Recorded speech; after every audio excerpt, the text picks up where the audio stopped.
இது மகிமை நேரம். கர்த்தரும் இரட்சகருமாகிய இயேசு கிறிஸ்துவின் நாமத்தினாலே உங்களுக்கு என்னுடைய காலை வணக்கத்தை தெரிவித்துக் கொள்கிறேன். இந்த நாளிலும் நாம் தியானிக்கும்படியாக தெரிந்து கொண்ட வேத வசனம் ரூத் 4ஆம் அதிகாரம் 14ஆம் வசனம். சுதந்திரவாளி அற்றுப்போகாதபடிக்கு இன்று உனக்கு தயை செய்த கர்த்தருக்கு ஸ்தோத்திரம். சுதந்திரவாளி அற்றுப்போகாதபடிக்கு இன்று உனக்கு தயை செய்த கர்த்தருக்கு ஸ்தோத்திரம். இந்த சம்பவத்தை நாம் நன்கு அறிந்திருக்கிறோம். இந்த நகோமியினுடைய வாழ்க்கையிலே நடந்த காரியங்களை நாம் அறிந்திருக்கிறோம். அவளுடைய அந்த ஆரம்பத்தை நாம் பார்க்கிற பொழுது, 1ஆம் அதிகாரத்தை நாம் பார்க்கிற பொழுது, தேசத்திலே பஞ்சம் ஏற்பட்டபடியினாலே அந்த நகோமி தன்னுடைய கணவர் 2 ஆண் மக்களோடு மோவாப் தேசத்திற்கு செல்கிறதை நாம் பார்க்கிறோம். அங்கே தன்னுடைய 2 குமாரருக்கும் பெண் கொள்ளுகிறாள்.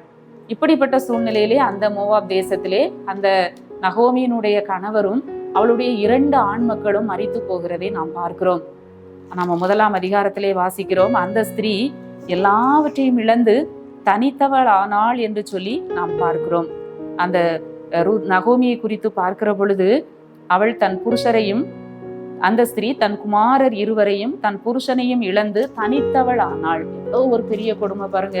ஒரு அந்நிய தேசத்துல பிழைப்பதற்காக, சாப்பாட்டுக்கு வழியில்லாத சூழ்நிலையில ஆகாரத்திற்காக போன இடத்துல அவள் என்ன செய்து விட்டாள்? அவள் எல்லாவற்றையும் இழந்து தனித்தவள் ஆனாள். ஒரு தனிமை. திரும்ப அந்த இடத்திற்கு அவள் என்ன செய்கிறாள்? பெத்லெகேமுக்கு அவள் வருகிற பொழுது மிகவும் வெட்கப்பட்டு கூனி குறுகி தன்னுடைய மருமகள் ரூத்தோடு அவள் வருகிறதை நாம பார்க்கிறோம். அப்போ அந்த பெத்லெகேமுக்கு திரும்ப அவள் வருகிற பொழுது அவளுடைய நிலைமை எப்படி இருந்தது?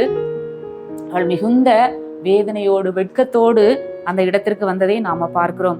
நான் சர்வ வல்லவர் எனக்கு மிகுந்த கசப்பை கட்டளையிட்டார். வாழ்க்கையிலே கசப்பு, தனிமை, வெறுமை, இப்படிப்பட்ட ஒரு சூழ்நிலையிலே அவள் பெத்லெகேமுக்கு வருகிறாள். நான் நிறைவுள்ளவளாய் போனேன், கர்த்தர் என்னை வெறுமையாய் திரும்ப பண்ணினார்.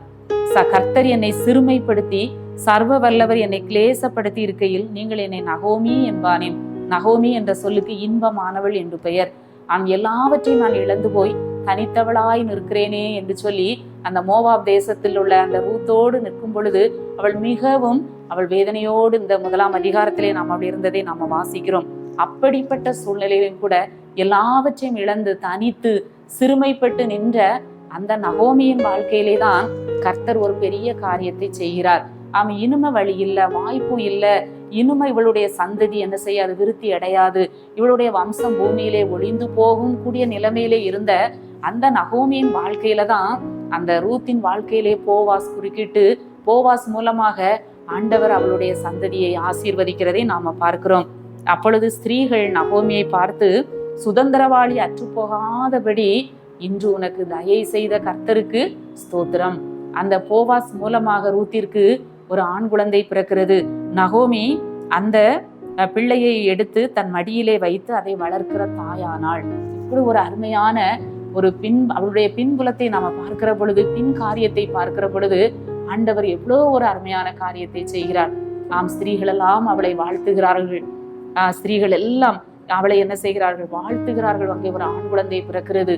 அவள் மிகவும் சந்தோஷம் அடைகிறாள். நம்முடைய வாழ்க்கையிலும் கூட நினைக்கலாம், அநேக நேரங்கள்ல தனித்து விடப்பட்ட சூழ்நிலைகள், கைவிடப்பட்ட சூழ்நிலை வரலாம், சிறுமையான சூழ்நிலைகள் வரலாம். இனி அவ்வளவுதான், இனி நம்ம வாழ்க்கை முடியாது, இனி நம்முடைய வாழ்க்கையில எல்லாமே முடிஞ்சு போச்சு அப்படின்னு சொல்லி அநேக ஆண்டவருடைய பிள்ளைகளும் கூட வாழ்க்கையில இப்படிப்பட்ட பிரச்சனைகள் வரும்பொழுது, சூழ்நிலைகள் வரும்பொழுது சோர்ந்து போகிறதே நாம பார்க்கிறோம். ஆனால் நம்முடைய ஆண்டவர் தயை செய்கிற தேவன்.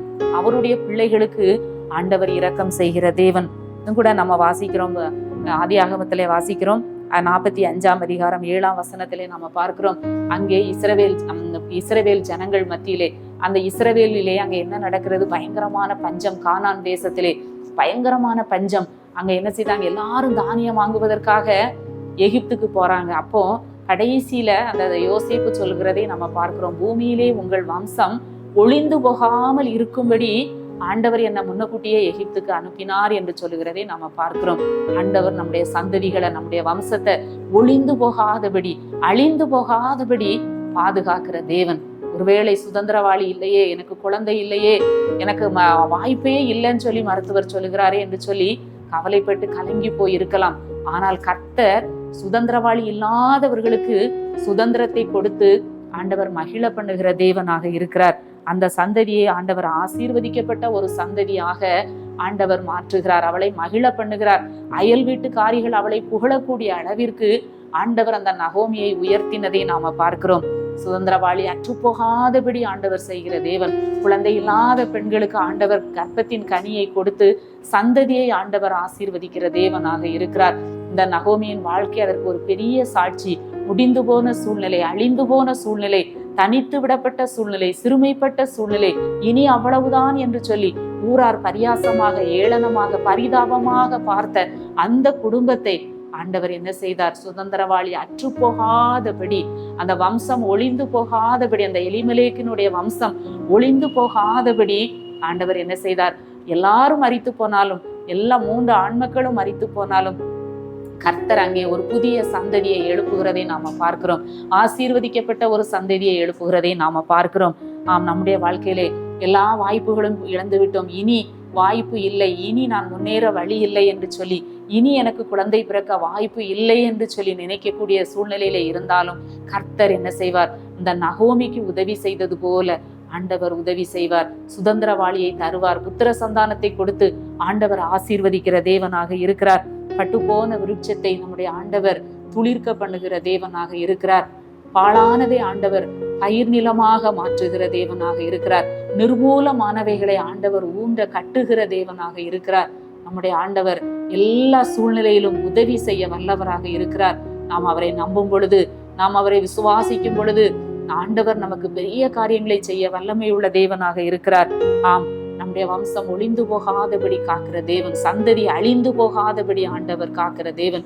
இயற்கைக்கும் அப்பாற்பட்ட, மனிதர்களால் முடியாது, இனி நடக்காது, இனி இவ்வளவுதான் என்று சொல்லி நினைத்த சூழ்நிலையை கர்த்தர் மாற்றி புதிய காரியத்தை செய்து ஒரு புதிய சந்ததியை, ஆசீர்வதிக்கப்பட்ட சந்ததியை அவர் உருவாக்கி கொடுக்கிற தேவனாக இருக்கிறார். நகோமியின் வாழ்க்கையிலே தயை செய்த கர்த்தர் நம் ஒவ்வொருவருடைய வாழ்க்கையிலும் அவர் தயை செய்து அவருடைய இரக்கத்தை நமக்கு வெளிப்படுத்துகிற தேவனாக இருக்கிறார். நாம் நம்பிக்கையை இழக்க வேண்டாம், சோர்ந்து போக வேண்டாம், கர்த்தரை நோக்கி பார்ப்போம்.